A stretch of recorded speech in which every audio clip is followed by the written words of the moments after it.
Alright, ayan, good day mga kamukha. Panibagong araw, panibagong video na naman ang ating gagawin today para sa mga nagtatanong bakit ganito yung niluto ko, paano ba daw magluto ng ginto, ano ba tamang pagluto ng ginto. So, marami pa rin kasi akong nare-receive na mga chat, comments, ayan, pati text, may mga tumatawag, ayan. So, lalo sa chat, ayan, pumuputok yung chat box ni KD35 at hindi ko na alam kung sino yung re-replyan ko doon. So, kung isa ka sa mga nag-PPM sa akin, nagko-comment, paano lutuin ang ginto, paano ba tama ang pagluto ng ginto, abay, tapusin mo to at sana makatulong sa iyo. Well, masasabi ko naman, wala namang perfect pagdating sa pagluluto ng ginto. Kanya-kanyang diskarte yan. Ayan, so bago natin umpisan yung video, ito muna. So yun, kaya ko pinakita yun para maunahan ko na yung mga professional dyan, sa mga sa mga magagaling dyan. Ayan, at ito po ay kanya-kanya pong, ito po ay paraan ko. Ayan yung masasabi ko, paraan ko po ito. May kanya-kanya tayong diskarte. Ayan, kung magaling yung diskarte mo, abay, igawan mo ng video, i-upload mo sa YouTube, i-upload mo sa Facebook para naman ma-share mo yung kaalaman mo. Okay, so, umpisahan na natin ang ating video.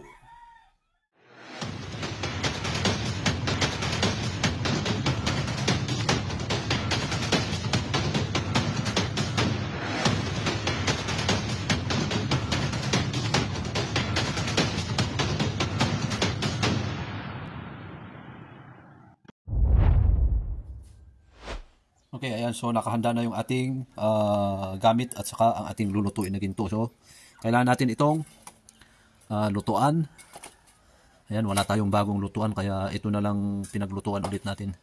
At syempre itong torch. Ayan, itong torch ay nabili ko to sa Lazada. Tig 240 yata to. 240 nabili ko sa Lazada. Itong butane naman is tig na 90 pesos. Ayan, syempre ito yung laging tinatanong sa akin. Ito, yung nilalagay kong puti, borax po yan. Borax yan. Ayan yung borax na binibili ko sa Lazada. Ayan. Binili ko yan sa Lazada. At siyempre, ito yung ating lulutuin. At pakita ko sa inyo itong gold dust na ating lulutuin. Ayan, ito ay galing sa... Ayan, hindi maitim siya. Nilagyan ko na rin ng borax yan. So, itong gold dust ay galing sa mga linang. Ayan. Galing sa linang to. So, ganyan siya, maitim siya. So, ang ginagawa ko pagka nagluluto ako ng gold dust, nilalagyan ko na siya ng borax. Ayan. So, painitin muna natin ating lutuan bago natin ilagay yung ating lulutuin. Okay?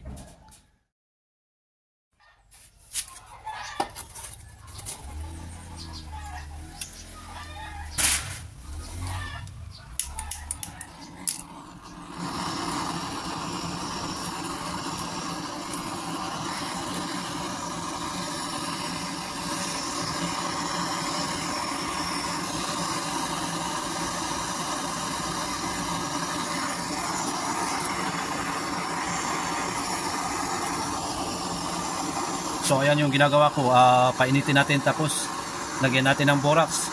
Pag natunaw yung borax, saka natin ilalagay yung ating lulutuin na ginto.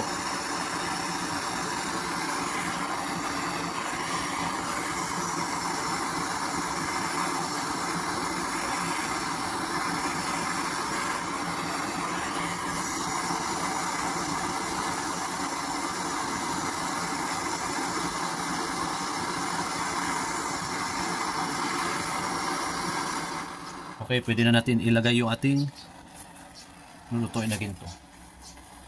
So, sa pagluluto ng ginto, sa umpisa niyan, kailangan mahinang apoy lang yung ating gagamitin. Kasi pag malakas yung apoy na gagamitin mo, ibubuga niya yung gold dust na yung lulutuin. Pagka malakas yung apoy na gagamitin mo. Yan, so ganyan lang siya kahina. Ayan. Kailangan talaga dito pasensya, patience. Ayan. Yan lang hanggang sa unti-unti mong mapansin na nagme-melt yung gold dust na yung lulutuin. Mapapansin mo yan pagka sa malapitan, makikita mo unti-unti siyang nagme-melt. Pagka unti-unti siyang nagme-melt, saka mo unti-unting dadagdagan yung apoy na yung gagamitin. Yan.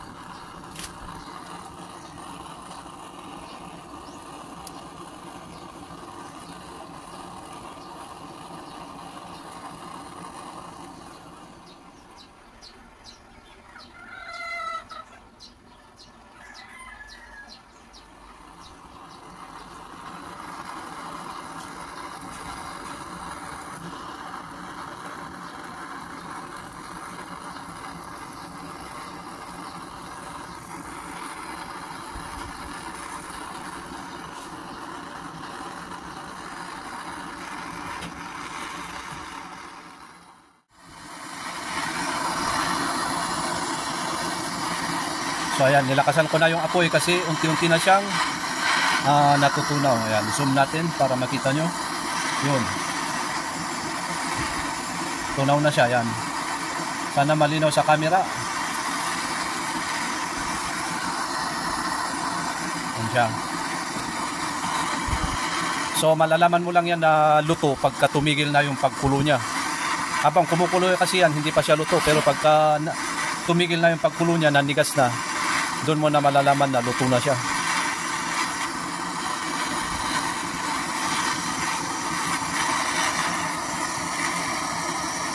Ayan, patakan natin ng borax.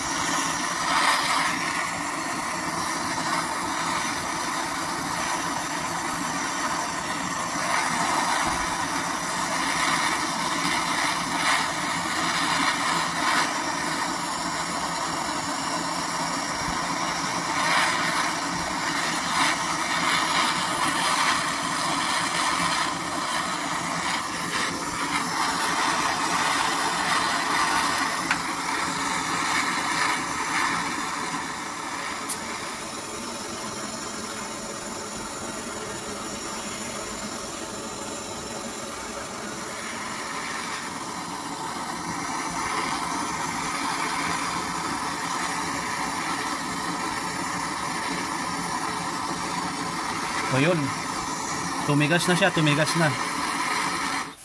Yun.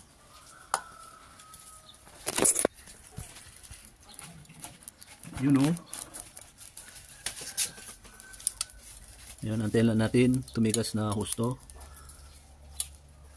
Natin kukunin. Ngayon natin doon. Shook.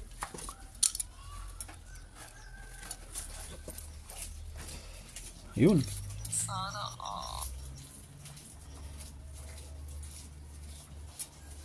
Ay, nanigas na borax. Tiktikin natin yan.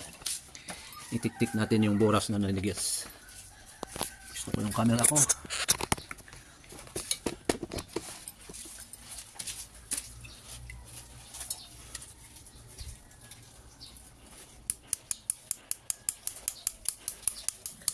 Ito kasi pagka hindi natanggal to, ito yung dahilan kaya nila binabarat yung ginto pagka binenta mo sa mga buyer.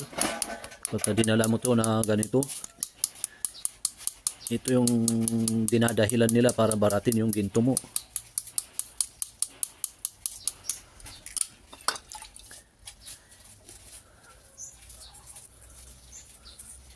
Ayan, so sa mga nagtatanong about sa borax, bakit natin nilalagyan ng borax?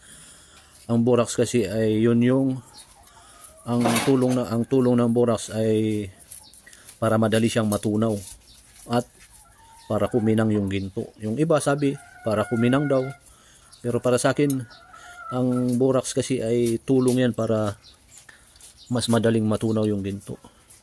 Yun, no?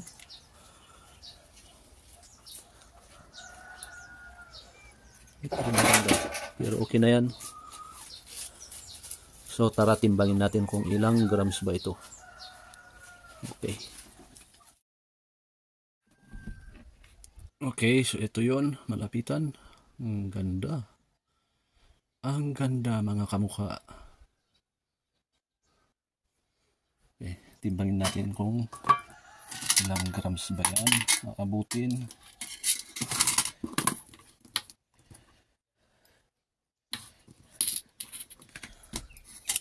Ilagay natin to para minsanan. Ito ay katumbas nito ay 2.5 grams.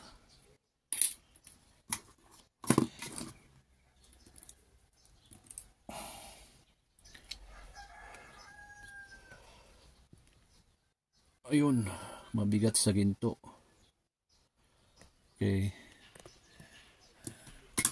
Dagdagan natin ng itong lapu-lapu naman ay katumbas nito ay 500 milligrams o kaya half grams. Yan. Bali 3 grams na yan. Ayun, medyo mabigat na sa bato. Ang gagawin natin ay lagyan natin ng isang palito dito. Ang katumbas nito ay 1 milligram.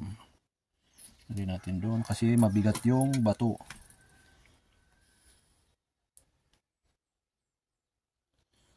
Lagyan pa natin ng isa.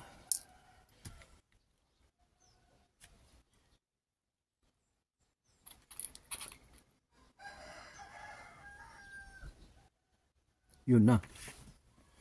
Ayun, nakuha din. Ayun.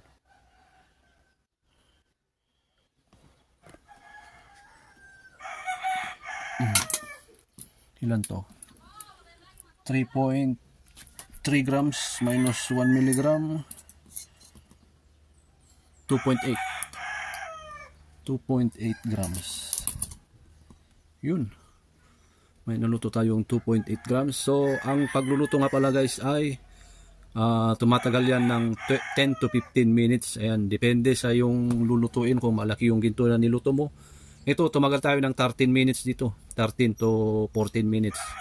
O sabihin na natin 15 minutes yung nagluto ko nito. Ayan. So, ganun lang yung tamang pagluto ng ginto. At sana ay nakatulong lalo na sa mga nag-PPM sa akin, mga nagtatanong, mga nagchat-chat. Sana ay nakatulong itong kunting kaalaman. Ayan, so maraming salamat at pa-subscribe na lang po para ma-update ko sa mga video na aking i-upload sa mga susunod pang video na ating gagawin. Ayan, so maraming salamat at keep safe.